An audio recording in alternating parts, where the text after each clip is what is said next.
Today we'll learn spoken English sentence. Let's begin start. The problem needs solving এর অর্থ হবে সমস্যাটি সমাধান করা দরকার। The letter needs rewriting. The letter needs rewriting এর অর্থ হবে চিঠিটা পুনরায় লেখা দরকার। My mobile needs repairing.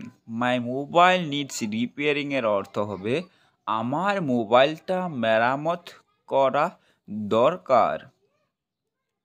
My shirt needs sewing এর অর্থ হবে আমার শার্টটি সেলাই করা দরকার। My bike needs changing. My bike needs changing এর অর্থ হবে আমার বাইকটা পরিবর্তন করা দরকার। The child needs feeding. The child needs feeding এর অর্থ হবে শিশুটিকে খাওয়ানো দরকার। The door needs painting এর অর্থ হবে দরজাটি রং করা দরকার।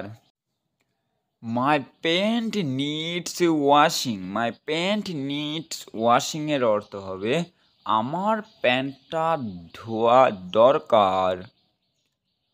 My scissor needs sharpening এর অর্থ হবে আমার কাঁচিটা ধারালো করা দরকার। ভিডিওটা ভালো লাগলে লাইক করবে, সাবস্ক্রাইব করবে, পাশের বেল আইকনটি অন করে প্রত্যেকটি ভিডিও পাওয়ার জন্য।